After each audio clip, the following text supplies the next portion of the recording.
gentlemen. Uh-oh. It's time for the Early Bird Special. Bringing you the best stories from the world of sports and sports entertainment. Now, here are your hosts, Sparky and Burdick. And welcome back to the Early Bird Special. I'm Chris Burdick, Sparky back with me, and we have lots of football news to talk about, my friend, as we were completely off in our playoff predictions of last week's. But, I mean, Spark, before we get into all of this, 4 pretty solid games to watch at least. 1 major upset, 3 went essentially the exact same way we had previously thought. We were hoping 1 would go a completely different route, and it didn't. Let's start real quick, though, with the Commanders in Detroit. The biggest upset of the weekend is the Commanders absolutely handled the Lions in a game that nobody really saw coming. Nope. However, I have to ask the question first and foremost, has Detroit hit the ceiling now?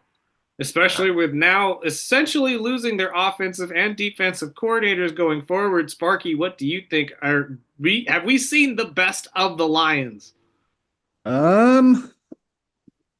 Man, that's tough, but I want to say yeah. I mean, I would love to see. They're like the ugly girl that wins the the princess at the dance or whatever. I mean, I just don't see them getting any better, and I don't want to put it all on Jared Goff because they had a hell of a season, but in that same vision, you can say the same thing about like the Vikings, or it almost feels the same way about Lamar. And a month ago when we were talking about this, when the Dolphins, I'll always go back to the Dolphins, but we go back, the video we did 3 weeks ago about Tyreek throwing a hissy fit. It seems like this is the age of these diva players, because a lot of them are like, it's done. It's done. I don't want to know who's going to be on the team next year, but it's not going to be me. And I think as long as Dan Campbell's there, I think the Lions have a high upside. But I mean, I almost feel like you've gotten the best you're going to get out of Jared Goff. And if you lose your offensive coordinator, Ben Johnson, and you're about to lose your defensive coordinator, I believe, I don't think he can do it on his own. But I will say, I think with other coaches looking for jobs, I think Detroit is a job that a lot of people would go to. That's fair. I think a lot of people would want to take over for Johnson and Glenn when they both leave, because you're right. I think Aaron Glenn's most likely going to take that Jets job as soon as they offer it to him. But I have to agree with you to a point. It's going to be really tough for Detroit to have a season like they had this year, especially going against a team like the Vikings, who appear to be getting better every year, no matter who's at quarterback. We don't know if Sam Darnold will be there or not. It may be J.J. McCarthy next year instead, but that could be a positive. That could be a negative. You never know. The Packers are young and very, very good on offense, led behind Jordan Love, a boy right here from Bakersfield. But we will see how they look next year as well. And with Johnson going to the Bears, it's going to increase that offensive firepower even more, especially if they can hold on to guys like Keenan Allen and, DeAndre Swift at running back. I think that the Bears will look a lot better next year if they can address the offensive line situation. So I can't see the Lions coming out and winning so many games, and especially being the number 1 team in the NFC next year. So it's going to be very, very interesting. However, going from one Dan to another, Dan Quinn, I think both of them are a really good example, Sparky, of how you can bring in a head coach and completely turn around the culture of your team, and how beneficial that is in the NFL in building a great culture. Because Dan Quinn has now done it twice. He did it in Atlanta when he first came in, and with the Matt Ryan days, took them to a Super Bowl. And unfortunately, we know how that ended, but we'll get to that again in a second. And now he's done it again in Washington with a very young team, led by a rookie quarterback who, I mean, everybody I thought was going to be good, but I didn't think everybody thought he was going to be this good. So realistically speaking, going over a little bit to the other Dan Quinn, I have another question for you. We've seen Dan Quinn lead his team to a Super Bowl. Does Dan Quinn and Cliff Kingsbury have enough juice to not only make it to the Super Bowl, but get over the hump. That's something that Dan and Kyle Shanahan could not do with a much more, I would say, Well-rounded team. experienced offense in Atlanta. Man, that's tough. I feel stupid because I have a couple Redskin fans, Commander fans, whatever you want to say, that are diehard fans. They've been fans since, the early 80s. And to see that, all the cameras were on the Lions and, the Lions, the Lions, the Lions, oh, the injuries, blah, blah, blah. And even when we did our picks on Scott's show, I didn't even think twice. I just picked the Lions and I picked, no, the Commanders don't have a chance.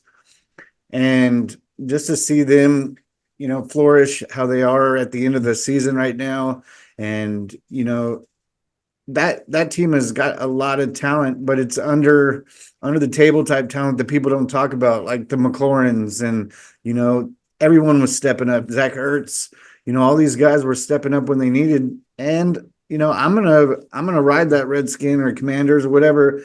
It's gonna be tough because Philly is gonna be tough. They've got a hell of a roster, and to tell you the truth, I hate to say it, but I hate the Chiefs. I hate the Bills, and it's going to be difficult to get past either one of them, even if you make to the big game. And man, I just don't know. Especially, the type of team. I sure the hell didn't think Jaden Daniels was going to be this good, but it's awesome to see. He's a he's a trippy kid, and I've always been a McLaurin fan. I like the defense, and a lot of people don't talk about that Washington defense, but they stepped the hell up in big They, games. So and you know what? it's gonna be a good championship game. I'm glad you brought that up because I want to, again, mirroring a little bit of Dan Quinn's past in coaching. This team mirrors not necessarily Atlanta's team to me. It mirrors more of his tenure with Seattle before he got to Atlanta, when they had a young Russell Wilson and a team that looked to prove themselves with a defense that was led by a very, very feisty middle linebacker. And I think that this team really, it just has kind of a lot of the same qualities as that Seattle team, that they could come out and shock the world here. Because let's not forget that this entire matchup with Philly, they're 1-1 this year. Now, granted, one of the games Philly didn't have their starting quarterback, and Jaden Daniels had to score 5 touchdowns for them to win. However, doesn't mean that they can't do it again, especially on the biggest stage. And from what we've seen here in the playoffs, although Philly has looked good on the ground, especially last week against the Rams, which we'll get to in a second, they haven't looked that great in other areas, i.e. Jaden Hurts. And honestly, since we're already talking about this, let's just get into the game against the Rams, where the Eagles found a way to close without a quarterback, essentially, and took out the Rams 28-22 in a snow-filled game that almost saw Matthew Stafford leading the Rams to another NFC Championship game if it wasn't for a handful of missed blocks by the offensive line and some great linebacker work by Zach Bond, to be honest with you, to stuff some very, very big plays at the end of this game. But Sparky, I mean, let's start here on the Philly side since we're already talking about it. Saquon Barkley obviously making another argument for why he should be the MVP. Neither Josh Allen nor Lamar Jackson deserve it. And again, we'll get to the AFC in a sec, but 200 yards, 2 touchdowns. It's hard to compute why this guy isn't in the conversation at this point. Yep. The Eagles were my NFC pick.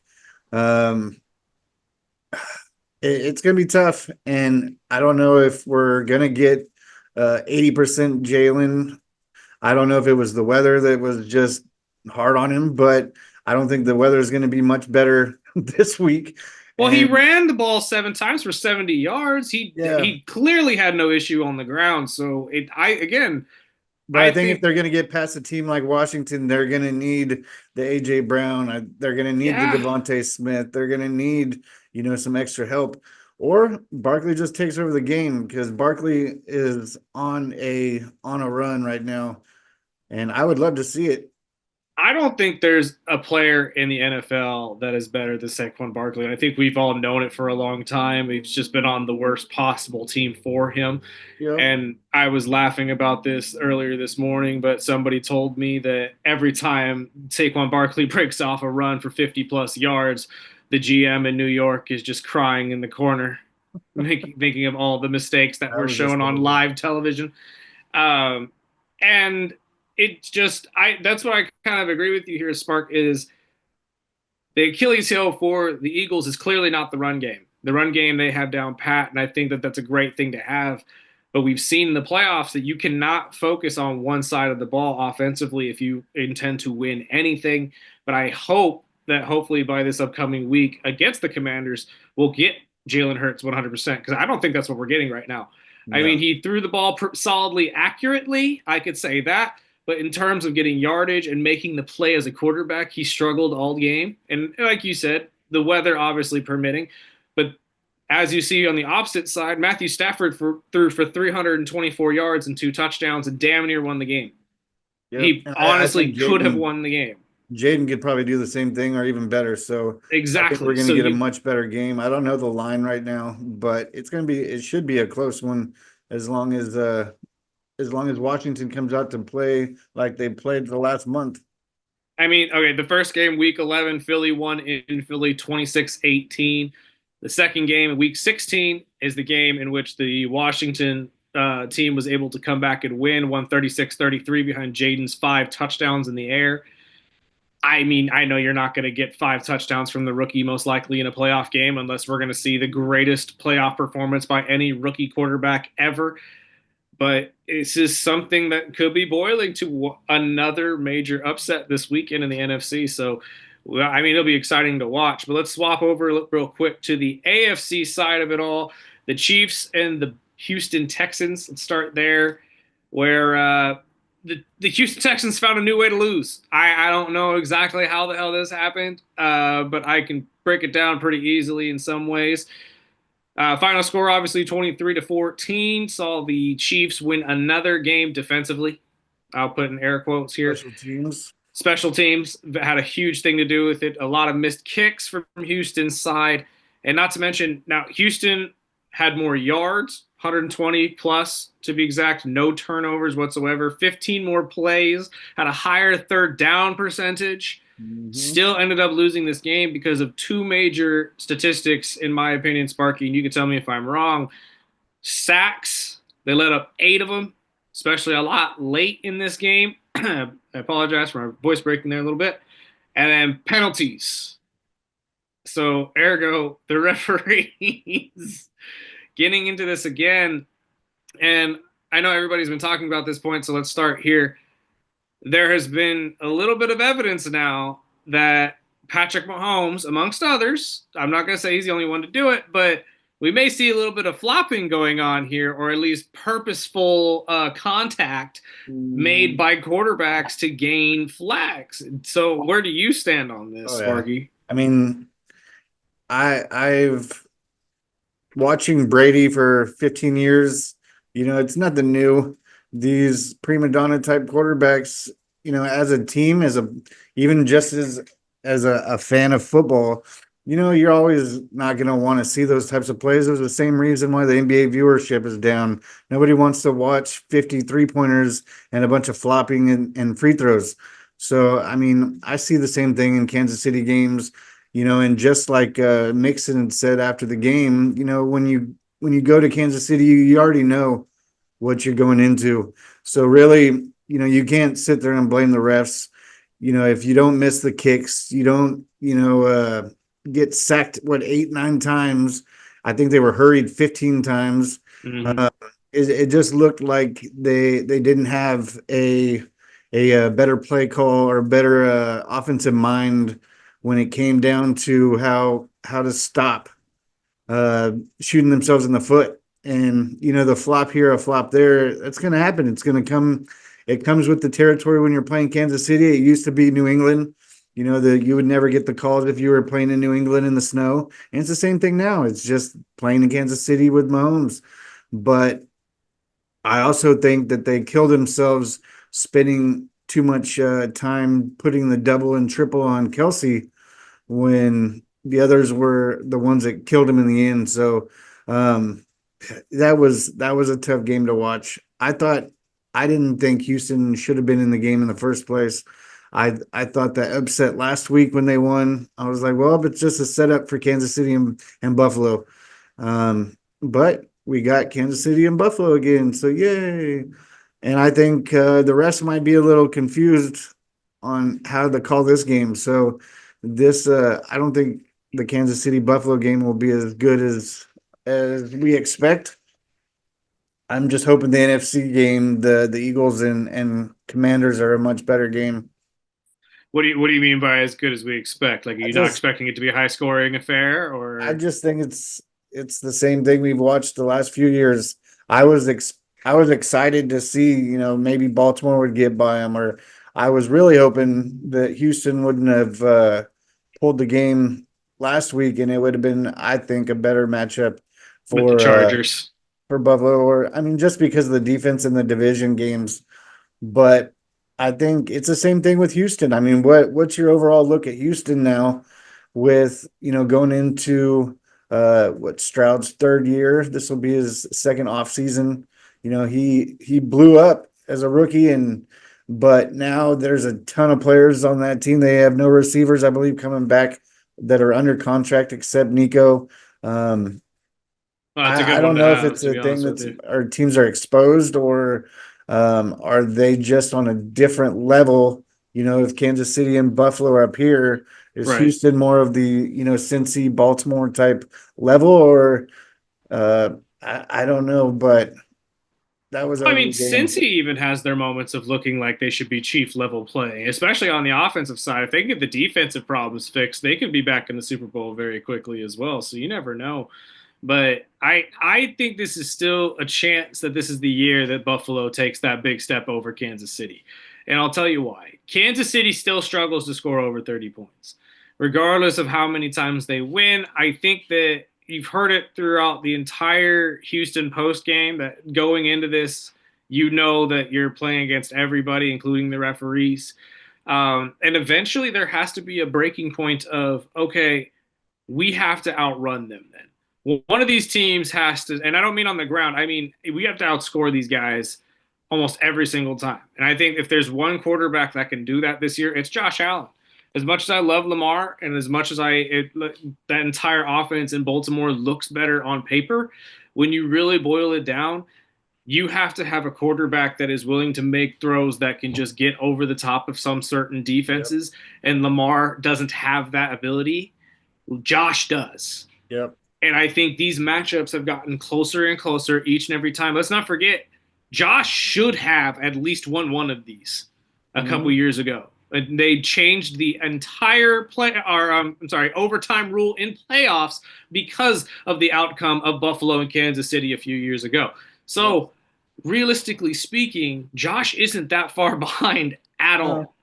And that's why I believe that this is a better matchup going into this. And we'll get to the Buffalo Detroit game, or I'm sorry, Buffalo Baltimore game in a second. But I agree with you in a point of where is Houston now? Because in terms of, I know when we were talking about the coaching destinations and stuff, I had Bobby Slowick going to the Bears. Obviously, the Bears ended up with Ben Johnson.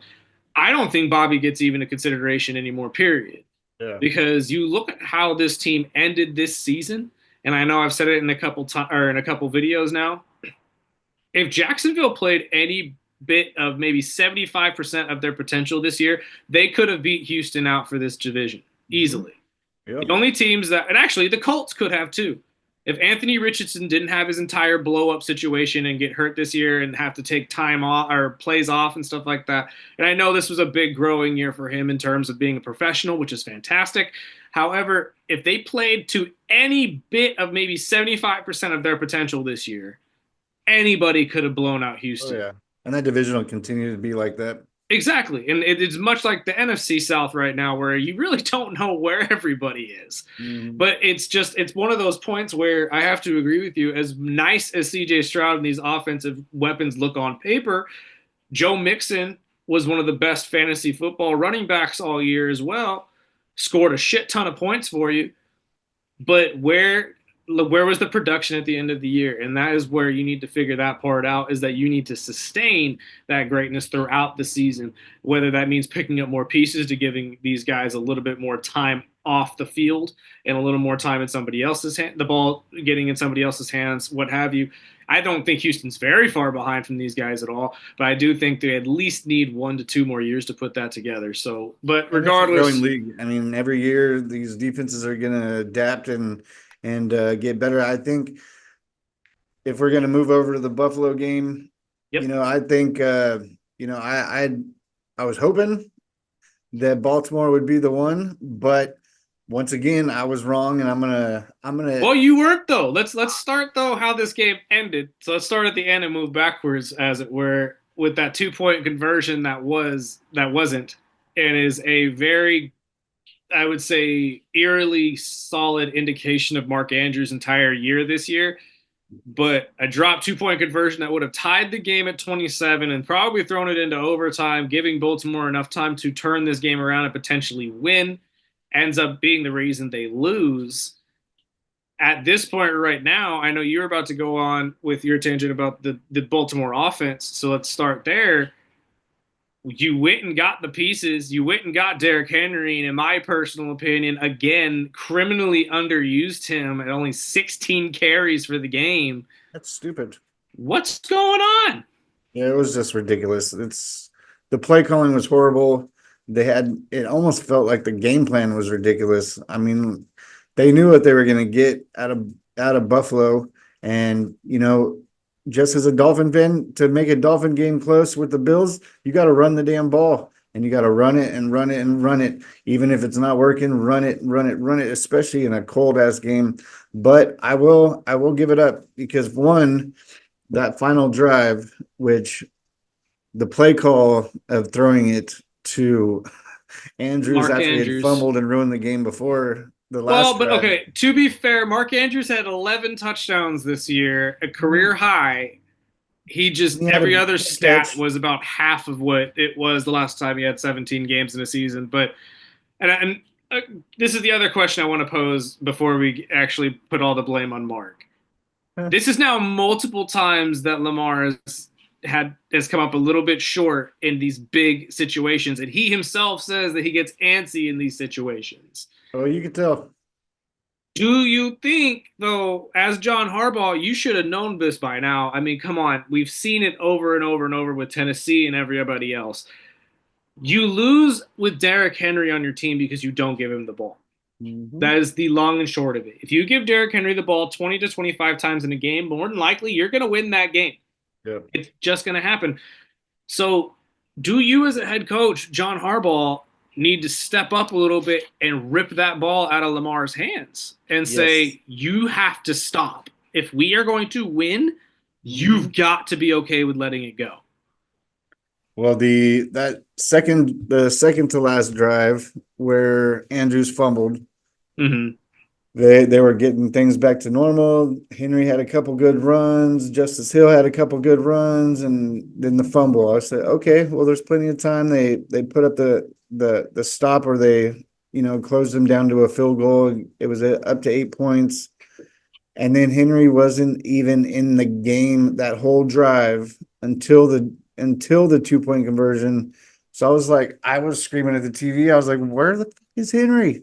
Where is Henry? Like, at least, even if he's not going to touch the ball, you got to put him out there. You never think I would say it, but I'm going to say it. The Buffalo, it's not about, I mean, obviously football is a team sport, but Buffalo won because of that defense. Yes, they did. Defense is Buffalo has been under radar. A lot of the players I don't care for, but Jordan Phillips and what's his called, Epinuza or whatever the hell his name is. There's guys that you don't even know about that step up almost every game. And I hate the Bills. I hope they lose every week, but I'm a defensive minded guy. I play defense, and I love the Buffalo defense. I don't know why they'd never get any love in the media, but to shut down and to even have a coach like Harbaugh scratching his head and not knowing and trying to get too cute. Oh, I'm going to throw it to a tight end. That when you have an MVP quarterback and you have Derrick Henry in the backfield, why are you even thinking? I mean, and that's going to honestly probably end up being Harbaugh's undoing as a head coach in Baltimore is you're not going to be the one to kind of put this together correctly, Mhm. or you need to do what personally I think needs to start happening in the NFL, and then or should you listen to me in any terms of how this should go. But the way I've been seeing it at least develop, especially being an Atlanta Falcons fan, we are moving into an era in the NFL where one good coach isn't going to do it for you. One Yep. good head coach is not going to win you a Super Bowl. You need multiple coaches that are head coach caliber coaches. And I mean, again, being an Atlanta Falcons fan, as you do a lot of the time, Spark talking about the Dolphins, going back to Atlanta's most recent success with Dan Quinn and Kyle Shanahan. The success of that team was because Kyle had the offense rolling, Dan had the defense rolling, and it worked in sync. Yep. And it really worked out. And that's what happens. And then that's why I worry about the Detroit Lions. That's why the first question I said was, can they get back to that mountain? Because they're not losing both, or they're not just losing one, they're losing both of their coordinators. Yeah. You're losing both kidneys at this point. You're leaving the heart, which is Dan Campbell, which you love, and he set up this culture for you, and you're going to continue to have Campbell there. But eventually, it's going to dwindle, much like a guy like Mike McCarthy, Yeah. who it's going to be seen as, oh, he's a shell of his former self. It's not really the case. It's hard to Yeah. come back from these type of situations, and it's hard to bounce back losing not one but two coordinators, especially having years that they've had. And Buffalo right now, I mean, I know they lost a lot of pieces on the defensive side. I have to agree with you. The defense is criminally underrated. However, the offense went up against a very, very good defense in Baltimore as well. Barely got the job done, realistically Yeah. speaking. Josh had to power it in himself twice. Not to say that the rest of the team didn't try, but it was more of this what you had to give and take here. So that being said, and losing all of those pieces, does Buffalo have the manpower alone to size up to Kansas City anymore? Oh yeah. Do you still think they have what it takes? I think it's a flip of a coin. I think either one of those teams, it almost feels like the same damn team. I mean, just different weapons, but I think what Kansas City defense is going to show up because I've seen them in games where they get scorched by Gina or Gardner Minshew, or what I True. mean. And there's games where Tua ripped apart, or the Bills defense, but I think it's going to come down to coaching. I think Andy Reid is just a better coach, and I think he can slow down Josh Allen. I just think if the Bills are going to get by Kansas City, it's going to be by their defense. I mean, that's absolutely fair. Kansas City has a criminally underrated defense as well, though. And is honestly, Kansas City hasn't scored over 30 points. I know we've said it a Yeah. million times, and the defense has led to multiple of these wins realistically because if you can't score over 30 points in the NFL, somebody's got to stop the other team, and it Mhm. sure as hell ain't the offensive side. So it looked good. That's what really worries me going into this weekend, the AFC Championship game. If you were a Buffalo Bills fan, as nice as they have looked in certain situations against big time defenses, as much as Josh has looked like an MVP all year, he still has his moments of looking like, looking like his old self, especially since he doesn't have a whole ton of help at the receiver position right now outside of Amari Cooper. So we will see how this And I trend saw as soon as goes, the but Ravens game, the Ravens lost, I saw Vegas odds went up again. Oh, Tyreek Hill to Baltimore. I'm like, what? What else you need? yeah, I don't think Baltimore's issues are No, personnel. I think no. I Baltimore's think it's the issues, coaching. unfortunately, is coaching. Yeah, I have to So agree with you. going back into the coaching, like we had talked about, like teams like Detroit are probably going to lose both their coordinators. Yes. Some of these big 14-win teams like the Vikings might lose Flores. The big American team, lost. They let McCarthy walk. Does they open up that door, big firework, and get Dion, or do they let Jerry do Jerry and pick up Kellen Moore and go back to it was the same thing when Moore was there. They had a good offense when he was running the offense, but you think there's other teams like the Vikings if they lose Flores, or do you think these big teams that were in the playoffs, or even like teams that are growing like Denver, or that might lose Vance Joseph into a coach that might change up maybe the projections of how good Denver will be next year, or we're just getting started with the coaches, and I Mm. wouldn't be too shocked if after the national championship on Monday night, I know by watching Raw that there was a couple college coaches in attendance, but you think a lot of these? I know we're 0 for 1 or 1 for Well, 2 or something with the technically, we're one for coaches. one because Vrabel. What we predicted We that knew very before he Vrabel. signed, but we knew that was going to happen. So I'm counting that. But yes, technically, Johnson. I personally had Johnson going to Jacksonville. I thought Jacksonville would be a better fit in terms of how the offense looked. But then again, the Bears equally as powerful, and honestly, would not be the worst thing in the world to see Ben Johnson have to go against Dan Campbell twice a year. Mhm. And having that be a revenge game, I don't think it has anything to do with that. I think it's more that if you want my honest opinion, I think this is a spite hire on Johnson's part, especially after being beat down by the team that wanted him last year before Yep. signing Dan Quinn. And now sitting there thinking, okay, well, I'm going to go and make the other rookie guy look even better than your rookie guy. So that way, you still lost out on me kind of a thing. We will see how that ends up, though, because the Bears have a lot of things to handle outside of the offensive unit in the special area. I think they need to fix the offensive line first and foremost. But there are 5 current vacancies. You got the Saints, Jets, Raiders, Jaguars, and Cowboys now. Uh, a lot of mine have shifted a little bit, especially now that the reports seem to be that Aaron Glenn wants the Jets job and the Jets want Aaron Glenn. So it seems to be that Jets have their man. It's not Rex Ryan, as we all kind of saw coming. I didn't think Rex Ryan was actually going to get the job realistically. I think that it was a lot of smoke. However, there really wasn't anybody else that was in the conversation outside of Aaron Glenn and Rex Ryan, so it was really a toss up in the air. But as it sits right now, Saints, Raiders, Jaguars, and Cowboys are the open jobs.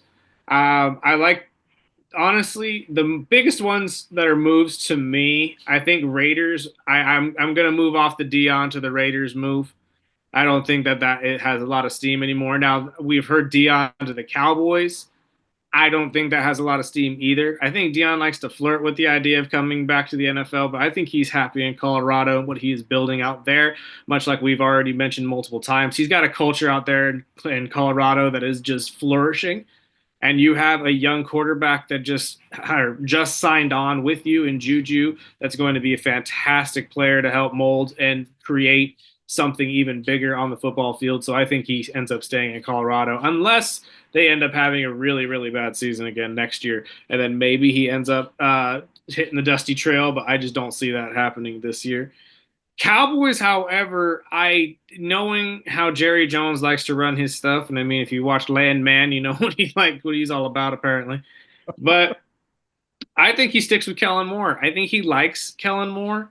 Kellen being a former offensive coordinator in Dallas a couple years ago, now with Philadelphia. He has flourished with Philadelphia, and I think that's enough for Jerry to really sell that he could come in and be the head coach. And I think he thought he could be the head coach a couple years ago, but they moved off of him. Obviously, stayed with McCarthy for a couple of years.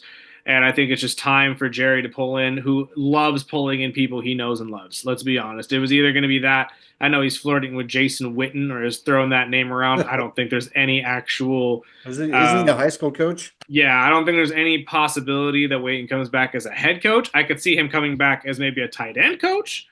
That could make a lot of sense, to be honest with you. But realistically speaking, as a head coach, I don't think a high school coach, that would have been a Jeff Saturday situation, to be honest with you. I don't think it would have worked out well at all. But Kellen Moore, I think that fits really well, especially if Philadelphia makes it all the way to the Super Bowl again this year and potentially wins it. I think that gives Kellen even more reason to sit there and say, hey, I've won in multiple situations. I can come to Dallas and make it happen here now. And it just kind of fits really, really well for me. I like the Vance Joseph move to the Raiders, though. I think the Raiders have seen a lot of Vance Joseph being a two-time opponent for them per year. Vance's defense has looked fantastic this year.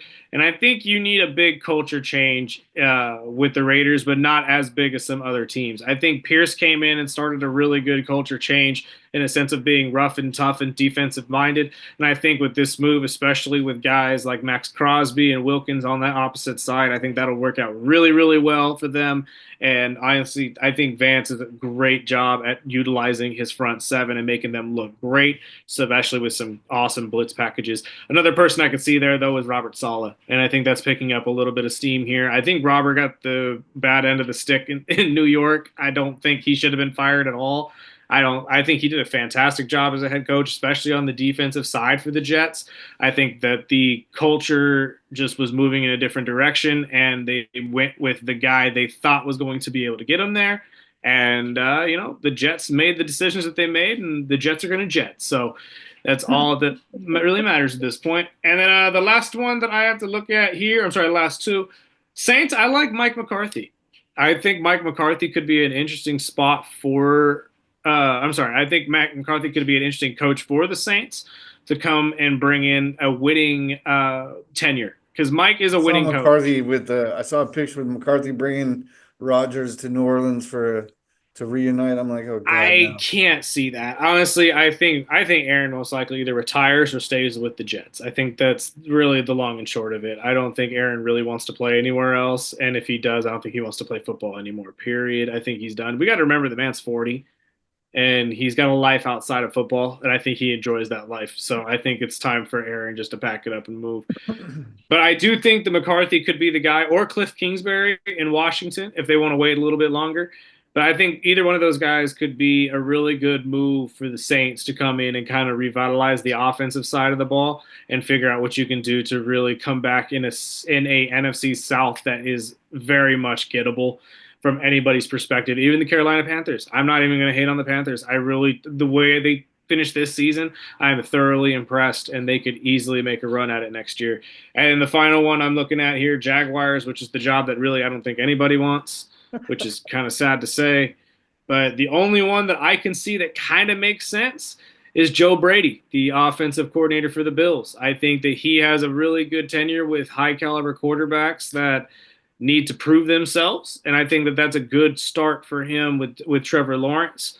And honestly, I think if Josh Allen praises this man so much for what he's done with the pennies that he has had in Buffalo on that offensive side, imagine what he can do with dollars and Shad Khan down there in Jacksonville. So realistically speaking, I think it's a good fit. See the Trevor get the third coach fired. I'll piggyback on a couple of those, but I'll wrap up the show with real quick ones. I think you're right with Aaron Glenn with the Jets. I remember growing up hating playing that guy because he was always a corner. He was the Revis Island before Revis. With Jacksonville, I think it'll either be Cliff or Robert Sale, the old Jets coach. I think it's just a defensive minded team. I think if they can get both of them, that would be genius, because I think Cliff could run the offense, and I think Saleh would be a great defensive minded coach with Cliff. With New Orleans, I think McCarthy, I don't think has the right brain for the type of offense that NFL teams are running these days. I think his time's up. I think he could be a hell of a GM type director of, offensive assistant or something like that. But I would stay the fuck away from McCarthy personally. But I think the Brady, I like that you brought up Brady. I think Brady will be a pick in New Orleans, though. I think Brady would be a perfect fit in New Orleans. I believe they'll have some serious cash, but they're also going to be losing, players like Carr that has already said he's not going to take a pay cut, which might be a perfect setup for, New Orleans to get some type of a veteran or trade for somebody like McCarthy. Take Dallas, Kirk Cousins. Take Kirk Dallas Cousins. is either Dion or Kellen Moore. I think you were right on that. I think Dion just likes the hype. I don't think Dion's ready. I think Dion doesn't have enough pull. I think Dion's ready. I just don't think he wants it. I don't see him leaving Colorado. I I think he can't say that loses. he I think he isn't leaves ready for Colorado it. after he sees where his kids are playing, and Yeah. then after their rookie year they play like shit or their team is crap. I think he jumps on the bandwagon then. But I think Kellen Moore would be perfect fit just because it doesn't change anything. Jerry knows how to, whip that boy, and and I think it does nothing for Dallas in the future because I think Kellen Moore, you might as well bring over Norv Turner or any of the old Dallas minded coordinators. I think you're just going to get what Dallas has now, and I think a lot of those players outside of CeeDee Lamb, I think are on their way out of Dallas. I think it's a dumpster fire, and um, I think it's going to force Jerry to do something he doesn't want to do in the next 3 or 5 years because Dallas is just going downhill. And then I'll wrap up with the Raiders. Pete Carroll's been the big name in the circle with. I know he's interviewed with the Raiders. I also think it wouldn't be a surprise if it was Vance Joseph. As a Dolphin fan, Vance Joseph was a coordinator for us. He is a hell of a defensive mind. I loved Joseph as our coordinator, and I think if you're going to bring that attitude, I think Joseph would be a hell of a pickup. But I'm going to go with Flores. I think Flores would be the best for that attitude that he wants in the old Raider Nation, type things. I think Flores I already have coached with Christian Wilkins, and I think he's probably the only coach that will be able to keep Max Crosby in a Raiders uniform this offseason. But the other one might, just in Raider fashion, I will throw out a circus pick, and I think Rex Ryan would be a perfect fit. I mean, I know you said that last time, and I mean, I'm not against the pick at all. I just don't think the Raiders are going to go something like that. I I would think hope not. after the interim situation last time and everything, I think you got to pick somebody that you're going to stick around for a while. I mean, it's But been a if it's the Raiders, circus. I think I think we're giving it too much credit. I think they'll bend over and either grab somebody like Pete Carroll or Vance Joseph. I mean, that's possible. Again, Brady wants somebody who's going to be in sync with the GM, somebody who's going to be in the winning ways. I don't see it being Pete Carroll, man. I really don't. I Oh, think, again, I see Pete like Dion. I think Pete loves the idea of coming in coaching the NFL, but I don't think it's the thing. I think the way you feel about McCarthy is the way I kind of feel about Pete Carroll now, is that I just don't think it fits anymore in the NFL game and what it is today. I just can't see that working at all. And I know I said Marcus Freeman from Notre Dame last video too. I'm moving off of that pick as well. I don't think Marcus is going anywhere after the talks with him and the interviews before the championship game. He has no intention of leaving Notre Dame anytime soon, and I can't say I blame him. The entire roster is all freaking ex NFL players, kids anyway. mhm. So you might as well stay there and try to mold the young minds and get them to the NFL. So it's interesting. But let's end on this quick question though, Sparky, since we're already talking about coaching destinations. If the team who ends up drafting Shadur, regardless, do you think it's going to be a situation where wherever this kid plays, you're automatically going to think, when is Dion coming to coach? Pretty much. I have to think the same thing. Like it's going to be, it's like LeBron and his kids at this point. It's like, when's LeBron actually going to come and play? When's he playing? It's like, he's already playing, dude. Like it's okay. You have to let it go. We've had this happen already. Basketball has moved on since all of this. But I mean, I hate the idea of Shadur's entire career though just being in the shadow of his father.